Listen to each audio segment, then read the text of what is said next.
എന്റെ പ്രിയപ്പെട്ടവരെ, ഷഹീദ് ഫൈസലിനെ കുറിച്ച് പറയാതിരിക്കാൻ പറ്റുമോ? ഓരോ ചിത്രങ്ങൾ കാണുമ്പോ കൽബ് പൊട്ടുകയാ. ചെറുപ്പക്കാരാ, ആ പൊന്നുമോന് പെണ്ണ് കെട്ടാൻ വേണ്ടിയല്ല മതം മാറിയത്. അങ്ങനെ ചില ആളുകൾ മാറും. കല്യാണം മോഹിച്ചല്ല, സുന്ദരിയായൊരു മുസ്ലിം പെണ്ണിനെ മോഹിച്ചല്ല, അല്ലാഹുവിന്റെ ദീനിനെ കുറിച്ച് പഠിച്ചപ്പോ, ഹബീബായ നേതാവിനെ കുറിച്ച് പഠിച്ചപ്പോ, ഷഹീദ് ഫൈസൽ എന്ന കൊടുന്നിക്കാരന്റെ ഹൃദയത്തില് ആരംഭപ്പൂവിനോടുള്ള ഇഷ്ടവും ഈ ജീവിതത്തിനോടുള്ള അടുപ്പവും വന്നു, ഈ മതത്തോടുള്ള ബന്ധവും വന്നു.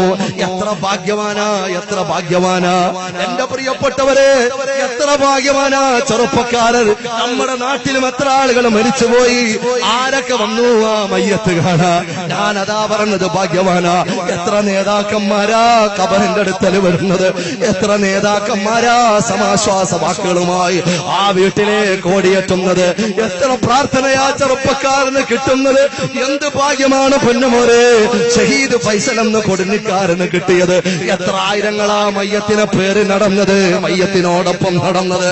അതുകൊണ്ട് സഹോദരാ, ഭീഷണിക്കും മേശണിക്കും വഴങ്ങിയിട്ടല്ല, അള്ളാഹുവിനോടുള്ള ഇട്ടം കൊണ്ട്, ഹബീബിനോടുള്ള ഇട്ടം കൊണ്ട്. ഈ മതം സമാധാനത്തിന്റെ മതമാണെന്ന് പറഞ്ഞ് മുന്നോട്ട് വന്നപ്പോ, അവന്റെ ഹജ്ജും ഉംറയും ബാക്കി വെച്ചിട്ട് മടങ്ങിപ്പോയപ്പോ, അല്ലാഹുവേ ഒന്നല്ല ഒരുപാട് ഉംറകളും ഹജ്ജും ചെയ്ത പ്രതിഫലം ആ ഖബറിൽ നീ നൽകണേ അല്ലാ, ആ ഖബറിൽ നീ നൽകണേ അല്ലാ. വെട്ടിനുറുക്കി റോട്ടിലിട്ട കാട്ടാളന്മാരെ പാഠം പഠിപ്പിക്കണേ റബ്ബേ, പാഠം പഠിപ്പിക്കണേ അല്ലാ, പാഠം പഠിപ്പിക്കണേ അല്ലാ. ഒരു ഉറുമ്പിനെ പോലും നോവിക്കുന്ന സ്വഭാവക്കാരനായിരുന്നല്ലോ. ആർക്കാ ഒന്ന് ന്യായീകരിക്കാൻ പറ്റുക? എന്ത് സ്വഭാവ ദൂഷ്യമാ ആ ഷഹീദ് ഫൈസൽ ഉണ്ടായിരുന്നത്? അവൻ കള്ളുകുടിയനാണോ? അവന് പെണ്ണുപിടിയനാണോ? അവൻ അക്രമിയാണോ? അവന് ഗുണ്ടാ സംഘത്തിൽപ്പെട്ടാളാണോ? ഏതെങ്കിലും രാഷ്ട്രീയ വൈരാഗ്യമാണോ? ഒന്നുമല്ല ചെറുപ്പക്കാരാ, ഒന്നുമല്ല പൊന്നുമോനെ. ഈ മതത്തിലേക്ക് കടന്നു വന്നത് കൊണ്ടാ. ഇതൊരു മുസ്ലിം എങ്ങനെ പറയാതിരിക്കും? എന്റെ പ്രിയപ്പെട്ടവരെ, അതുകൊണ്ട് ചേർത്ത് പറയേണ്ട ഒരു കാര്യം, അതിനുവേണ്ടി അവിടെ ആരും കൊലവിളി നടത്തിയില്ല, ആരും ഒരു ബന്ധം ഹർത്താലും നിശ്ചയിച്ചില്ല, ആരും വാളൂരിയിട്ട് വീശിയില്ല, ആരും ഒരു പ്രകോപനവും ഉണ്ടാക്കിയില്ല. അതും ഇസ്ലാമിന്റെ മതത്തിന്റെ നിട്ടയാ, മറ്റുള്ളവർ പഠിക്കാൻ പറയുകയാ. അതുകൊണ്ട് ലോകം ഇസ്ലാമിലേക്ക് മടങ്ങുമ്പോ, ലോകം ഇസ്ലാമിനെ കുറിച്ച് പഠിക്കുമ്പോ, എങ്ങനെയാ പിന്നെ പാശ്ചാത്യർക്ക് അടങ്ങിയിരിക്കാൻ പറ്റുക? എങ്ങനെയാ പിന്നെ ഇസ്ലാമിന് ഒരു വല്ലാത്ത ടെററിസ്റ്റിന്റെ മുഖം കൊടുക്കാതിരിക്കാൻ പറ്റുക? എത്ര കണ്ട് മൂടി വെച്ചാലും ഇല്ല. അല്ലാഹു ഈ മതത്തിന്റെ പ്രകാശം ഈ ലോകത്ത് തെളിയിച്ചിട്ടല്ലാതെ ഇല്ല സഹോദരങ്ങളെ, ലോകത്തിനൊരു അവസാനമില്ല. അതുകൊണ്ട് മലയാളി മക്കൾക്ക് എന്നും നൊമ്പരമായ ഷഹീദ് ഫൈസൽ ഉണ്ടാകണം.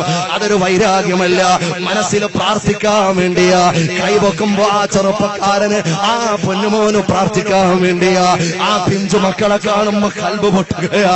എന്റെ പ്രിയപ്പെട്ടവരെ, ചിന്തിച്ചു നോക്ക്. ആ പൊന്നുമക്കൾ ഉപ്പയെ ചോദിക്കുമ്പോ,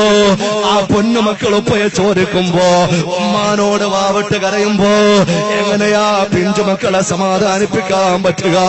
അതുകൊണ്ട് ഖിലാസോടെ അവരോട്, ആ സ്നേഹത്തോടെ, സന്തോഷത്തോടെ, വേദനയോടെ, ദുഃഖത്തോടെ അവർക്ക് വേണ്ടിയിട്ട് റബ്ബിനോടൊന്ന് ദ്വാരക്കാനെങ്കിലും കഴിയണം. അല്ലാഹുവേ, സ്വർഗത്തിലാ ചെറുപ്പക്കാരനെ കണ്ടുമുട്ടാ നീ തൗഫീഖ് നൽകണേ അല്ലാ, നീ തൗഫീഖ് നൽകണേ അല്ലാ. നീ തെരഞ്ഞെടുത്ത ആളാണല്ലോ റബ്ബേ, അവരുടെ ബറക്കത്ത് കൊണ്ട് ഞങ്ങൾക്കും നീ സലാമത്ത് നൽകണേ അല്ലാ. ഷഹീദ് ഫൈസലിന്റെ ബറക്കത്ത് കൊണ്ട് ഞങ്ങളുടെ ഹൃദയത്തിലും വെളിച്ചം നൽകണേ അല്ലാ, ഞങ്ങളുടെ പാപവും പൊറുക്കണേ അല്ലാ. അതുകൊണ്ട് സ്നേഹമാണ് ഈ